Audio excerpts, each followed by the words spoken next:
I'm Lisa Fletcher, and you're in the stream. Today, exotic animal parts worth more than gold, silver, and cocaine. We expose the illegal wildlife trade and how the internet is fueling unprecedented levels of threatened and endangered species trafficking.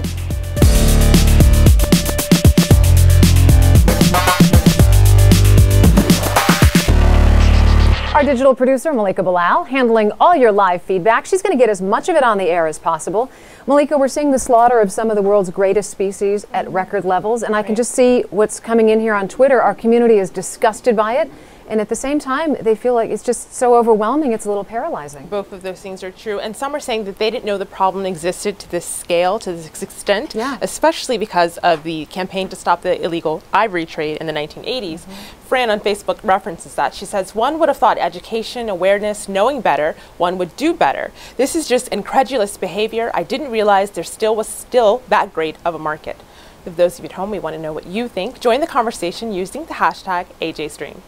And joining us on set is Quyen Vu. She is the founder and director of Education for Nature Vietnam, the country's first environmental NGO that focuses on conservation of nature and environmental protection. Quyen, welcome to the stream. Well, thank you very much for having me here today. We are very glad to have you. And remember, you can connect with the stream team and pitch your story ideas. Just go to stream.aljazeera.com and click About. Now, here are some of the hashtags you've been following.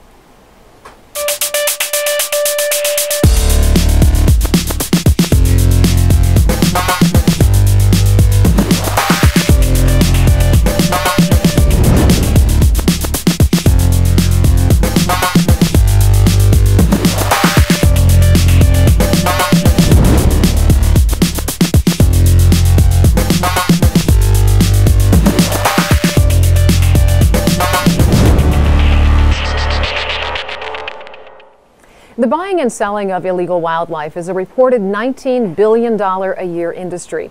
It's said to be one of the most profitable illegal businesses behind drug trafficking and arms sales. Worldwide, more than 7,000 species of animals, from insects and birds and elephants to gorillas and reptiles, are considered at risk of extinction. You should know that some of the images we're going to show you today are graphic in nature, but we believe that they are essential to telling the whole truth of this story.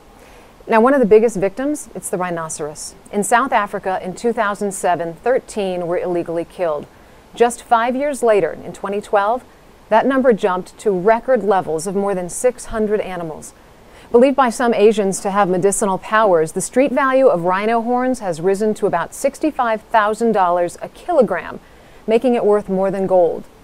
And now, the anonymity of the internet is fueling unprecedented levels of trafficking. Although popular auction sites like eBay have banned trading of endangered species and ivory, acronyms, code words, and misspellings allow users to circumvent the restrictions. So a growing proportion of the trade takes place in the deep web.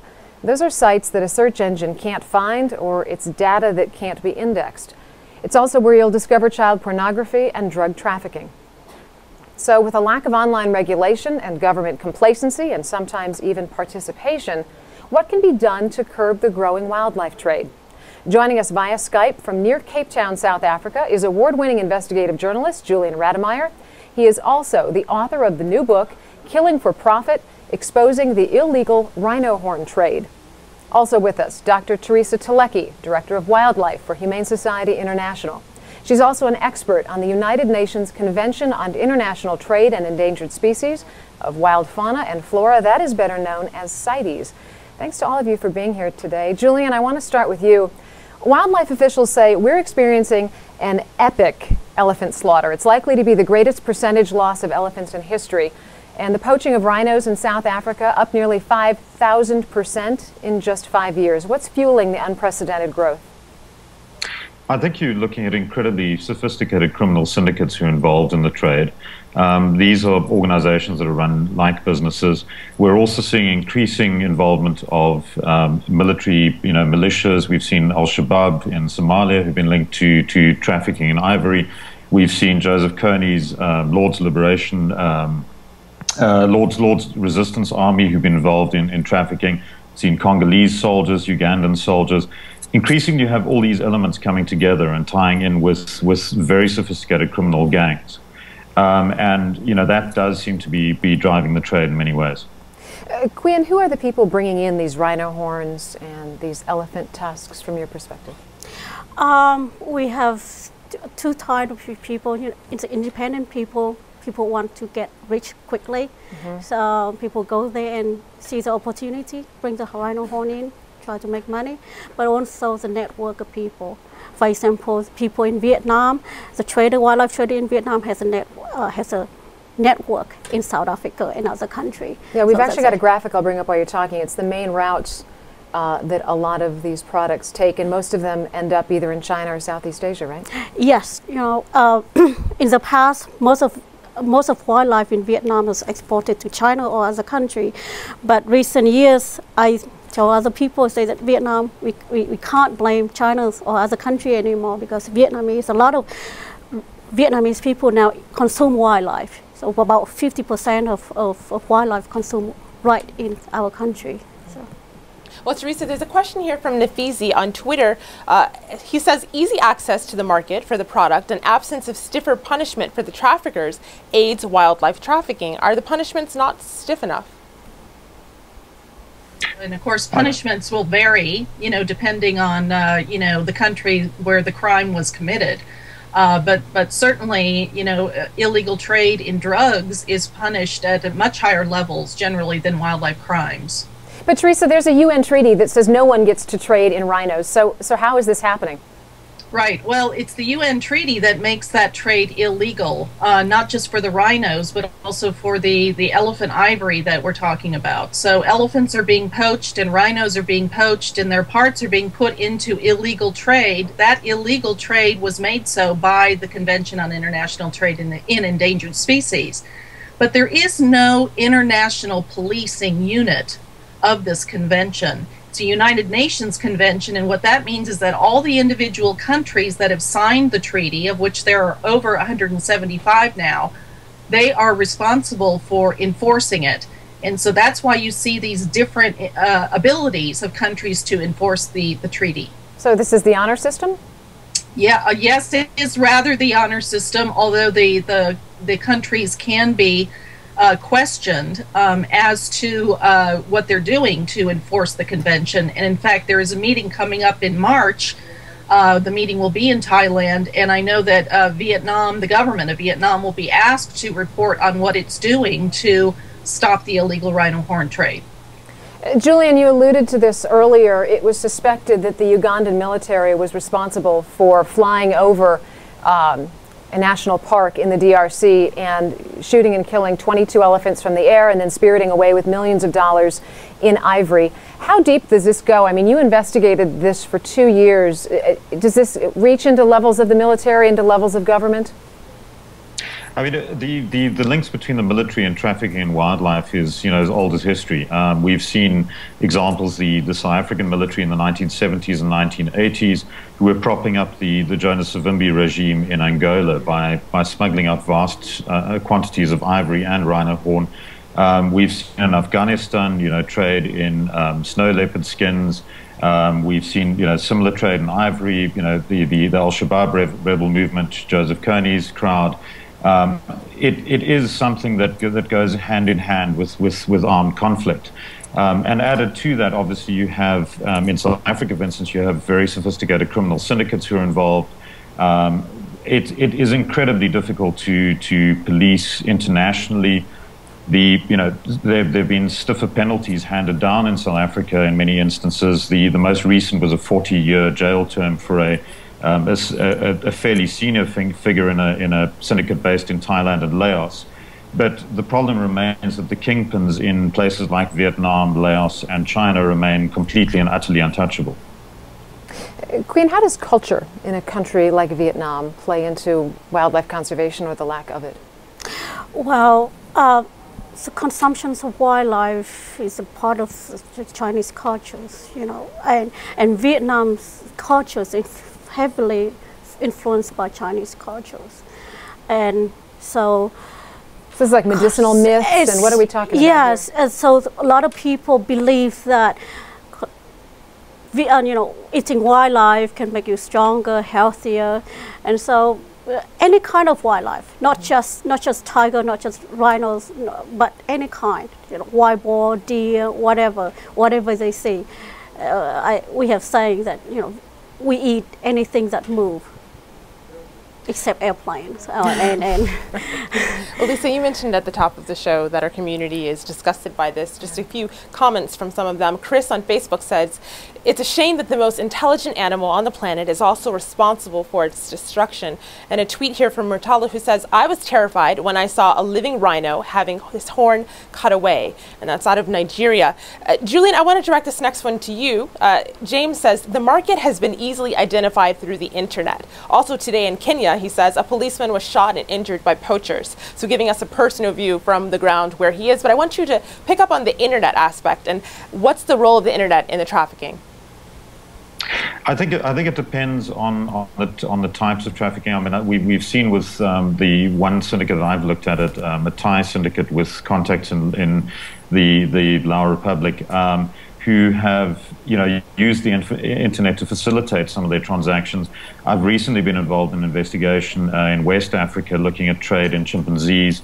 There again, many of the deals are done by over the internet. Price lists are emailed around. There are those sorts of contacts, but also if you look at poaching in South Africa, I don't think it's quite as sophisticated as that. You've got gangs of poachers, many of them coming from incredibly impoverished villages on the borders with the Kruger National Park in South Africa, who are being recruited by syndicates to go into the Kruger Park to poach rhinos and obtain rhino horn. They're not really operating on that particular level. In fact, they're very much off the grid. There's no way of obtaining any sort of electronic footprint or electronic intelligence on them. So it depends very much on the type of syndicate you're dealing with and the levels that you're dealing with in that particular syndicate. Julian, you mentioned Kruger National Park, and I think it's a bit counterintuitive for people to hear that a lot of these animals are poached within the confines of the parks. Talk a little bit about that. Well, I mean, it's a park that's the size of Israel, essentially. It's incredibly hard to police. The numbers of rangers that they have are fairly limited. Their resources are fairly limited. And the problem remains that you have these incredibly impoverished villages with people who have very few opportunities. There are no jobs there for them, and they're offered a fairly stark choice. They can either cross over the Kruger National Park and look for work in places like Johannesburg in South Africa, where they can earn, not particularly very much, doing fairly menial labor, or they could walk into the park and poach a rhino and make more than they could make in a year. The syndicates that are sending out people looking for recruits are finding easy cannon fodder, essentially, for that. Well, you mentioned the poachers and their tactics. Siddiq on Twitter says, rhino horns has reached epidemic levels. The more the authorities try to curb it, the more daring the poacher becomes. Also, a little bit earlier, we talked about the internet and that role, and our community is now picking up on that. There's a Facebook comment from Swathi who says, this is all a slippery slope argument. If you want to moderate Google, but it's very easy to have eBay moderate itself, as it's already banned items from its website in the past. Teresa, I want to direct that one to you to talk about what eBay has done. Of course, it banned the trade of the horns, but people get around it by using different code words. Well, not only on eBay, but there are all sorts of internet sites where things are bought and sold. And so even though eBay has adopted a policy, we do often find rhino horns being offered for sale on other sites, and eBay has an open policy, at least with our organization. If we find something on their site that we find questionable, we can pick up the phone and let them know about it. So yes, they police their own site, but there are lots of other sites out there where rhino horn is offered for sale and bought and sold by people you don't even know who's selling it and buying it, because it's completely anonymous. So Quinn, how do smugglers get these animal parts across the borders and into different countries? Oh, they use many different ways. For example, rhino horn smuggler into Vietnam, just in the luggage, they hide in the luggage and but doesn't the luggage get checked? in the country. Well, in the past, I don't know how could they get into the country, but I guess that's the checking systems is not so good at the airport. But nowadays, in the last recent months, we have some cases the rhino horns are confiscated at the airport. They hidden it in the luggage and detected by the machine. So, you know, Julian, you had an interesting part in your book where you were talking about when these illegal parts were discovered and seized, they didn't necessarily get turned over to other authorities. They just got turned around and sold by the authorities that seized them. No, exactly. I mean, we've seen you know, cases here of rhino horns smuggled out inside fake rhino horns. There's been cases in South Africa where there's been a steady increase until probably about a year ago of the numbers of Vietnamese hunters coming into South Africa to legally hunt rhinos for their trophies. South Africa is one of the few countries in the world where you can still legally hunt rhinos. Those trophies would be taken out, and you know, there are massive disparities between the declared exports from South Africa and the declared exports in Vietnam. The Vietnamese government has made promises to the South African authorities that they will go and check up on personal hunting trophies, whether the original hunters who shot the rhinos in South Africa still have possession of those trophies as would be expected. To date, that hasn't happened. There's been a recent example in Vietnam where one of the country's most senior bankers reported the theft of 2 rhino horns from his house. He had an 800-kilogram stuffed rhino in his house. He was not the legal owner of those horns. Despite that, no efforts have been made to take any legal steps against him. There, again and again, it's you know, police in South Africa who've tried to deal with the Vietnamese authorities have found their efforts frustrated. I'd like to respond to that. Yeah, jump in, Teresa. You know, as I mentioned, there is this meeting coming up in March, a CITES meeting, and Vietnam has been asked to report on what it's doing to combat the illegal rhino horn trade in Vietnam. And the Vietnamese government has actually denied that there is a problem. So, you know, there's quite a big step that needs to be taken to convince them, first of all, that there is a problem, and then for them to actually do something about it. Quyen, how are you trying to convince them? Well, we just show them what's really going on. You know, we deal with case by case. For example, with rhino horn consumptions in Vietnam is very different from other type of crimes and other type of wildlife crimes. And you know, we work with different ministry to strengthen the legislation, and we work with authority like environmental police, customs, try to make them to enforce the law to the extent that the law allows them to. And well, another threatened species I want to talk about is the polar bear. It's obviously iconic, and the creature is drastically declining in number. And right now, the U.S. and Russia are sponsoring a proposal to ban trade in polar bear parts. 500 of these animals are killed every year in Canada, and then the parts are traded throughout the world. One of the groups opposing the ban on polar bear parts is the World Wildlife Fund. Teresa, this is really confusing to people. What's going on here? Well, the World Wildlife Fund has decided that they're going to focus on habitat destruction as a result of climate change. I think everybody knows that polar bears are in big trouble due to the change in climate, and basically their habitat is melting out from underneath them. And World Wildlife Fund has decided that that is going to be their focus, and they're going to not only ignore the other threats going on, such as trade, but they're going to oppose them. And this has created a big problem for those of us who are trying to protect polar bears from trade. Well, doesn't that in effect support trophy hunting? Well, yes, WWF supports polar bear trophy hunting. That's their position on that, and indeed it will allow polar bear trophy hunting to continue. So, Julian, in your book, you talk about this idea that animals are viewed as commodities and they exist to be exploited. To what degree do those deep-seated views really permeate conservation laws and regulations? Well, I think in South Africa very much. You know, if you look at the rhino as an example, hunting has been used for a number of years, and you know, many people that accept that it has been used with some success to give the animals or to commoditize them in a way which has benefited bringing back numbers. Essentially the principle of what you take out, you put back in. So animals would be hunted, that money would then go back into conservation. The problem is that we've seen in recent times is that that process is being corrupted. We've seen syndicates taking advantage of those hunting regulations to essentially try and obtain a steady stream of rhino horn for the black market by using, existing trophy hunting regulations. The most stark example of that was a syndicate from Thailand and Laos who recruited young women. Many of them had been trafficked to South Africa and were working in strip clubs, bars, massage parlors, and essentially took their passports, applied for hunting permits in their names, and would then go out and essentially conduct pseudo hunts or sham hunts. The women themselves would not take part in shooting the animals, but they would then pose with the carcasses. The trophies would be exported as if they'd been shot by them.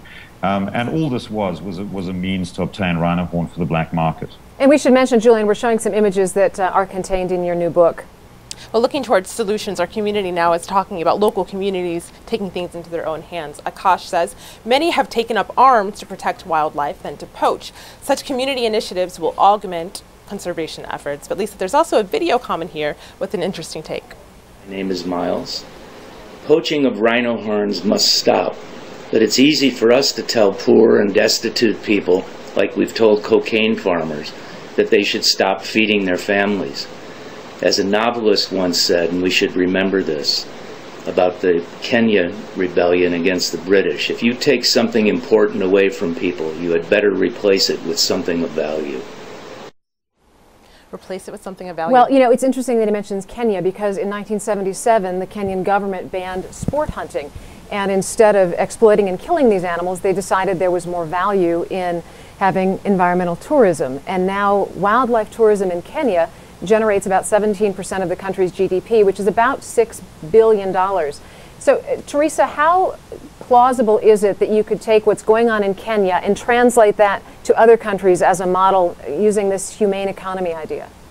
Well, it's extremely plausible, and in fact, just this year, 2 other countries have joined Kenya in banning sport hunting. The countries are Costa Rica, which obviously already has a fantastic ecotourism industry, and Botswana, which is very interesting because Botswana is one of the countries that has had a lot of sport hunting in the past. So it seems to be something that's catching on. All right. Well, we're going to pause this conversation for just a few minutes, and we're going to continue it in our online post show. But first, we want to get to Malika. She's got a couple other leads we're following.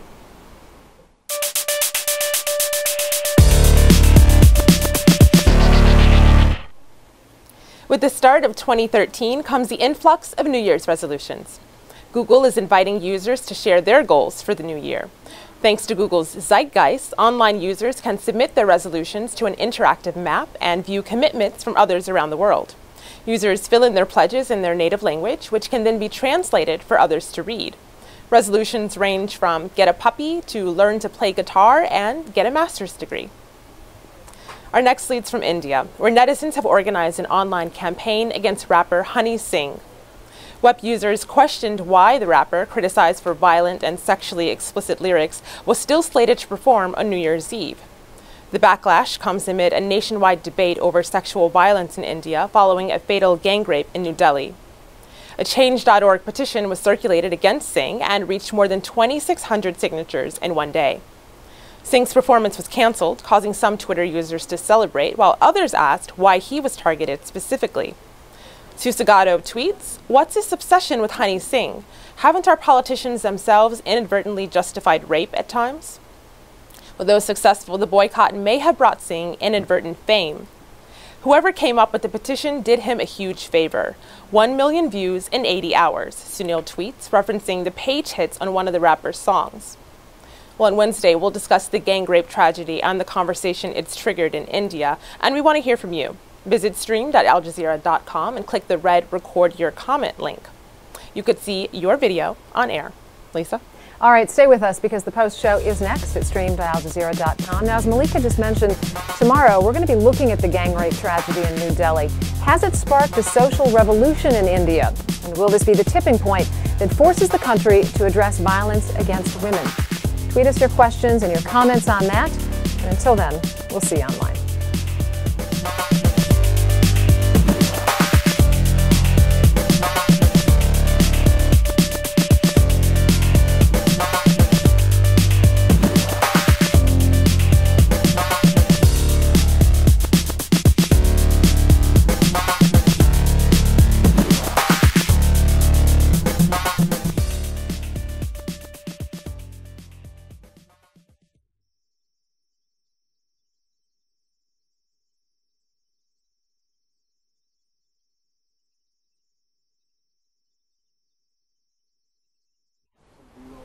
Welcome to the Stream's online post show. We're still discussing the illegal wildlife trade and what needs to be done to curb it.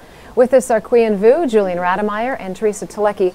And, you know, one of the things Malika and I were just talking about here in the break was how these animals and the use of these animals is all around us. Exactly. And a lot of us, this talk is focusing on the poachers, but our community is bringing up another aspect. Swathi on Facebook says, campaigns always focus on the poachers, but there needs to be a more visible campaign that highlights the buyers and consumers of these products as well. Teresa, I want to direct this video comment to you. It's along the same lines. Have a listen. Hi, I'm Swathi from New Jersey, USA.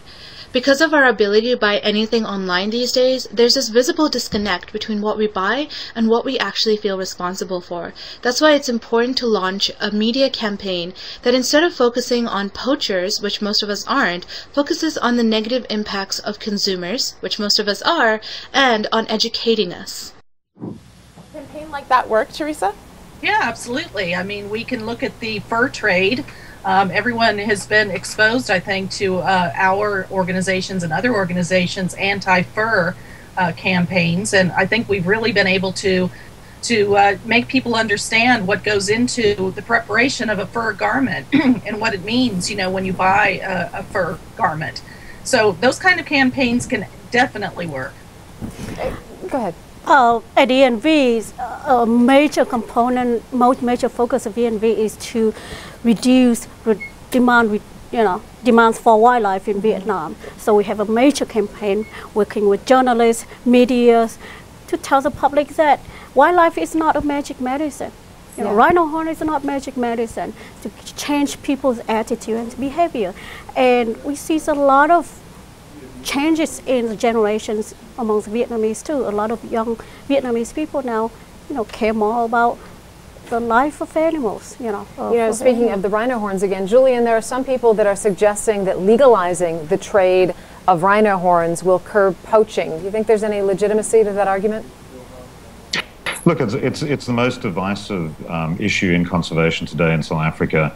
There have been various points raised about the suggestions of a central selling organization which could control sales.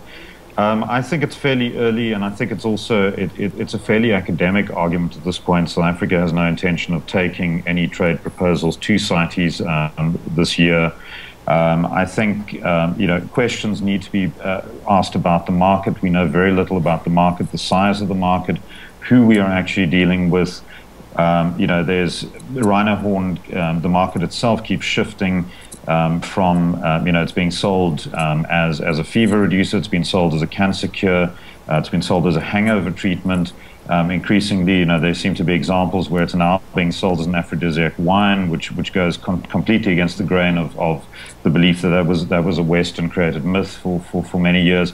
There are a number of questions, and the levels of corruption in both South Africa and Vietnam also throw that into question. I'd like to respond to that as well, if I may. Sure. Right now it is illegal to trade in rhino horn. Although it is happening, it's completely on an illegal basis. So if we were to legalize trade in rhino horn, the problem would be, is sending a mixed message to the consumers, which is exactly the opposite of what we're trying to do right now. We're just talking about how it's important to give the message to consumers to don't use rhino horn. So you don't want to mix that up with a completely opposite message, which is that it's okay to use rhino horn. Right now, the consumers of rhino horn are doing it illegally. It's illegal to use rhino horn, for example, in China.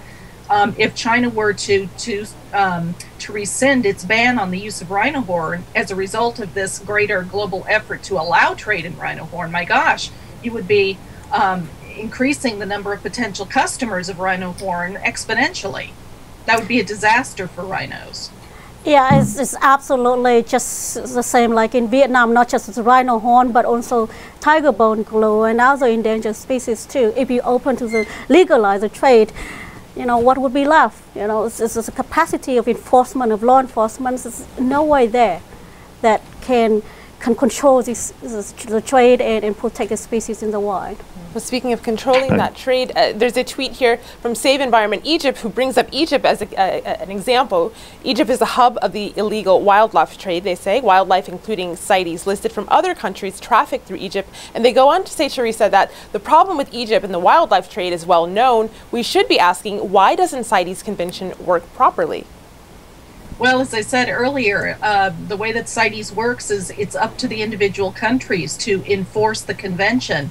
Now, Egypt, in point, as a matter of fact, has been brought up before. Their lack of compliance and enforcement of CITES has been brought up before and continues to be discussed regularly at CITES meetings. Julian, you've seen... go ahead.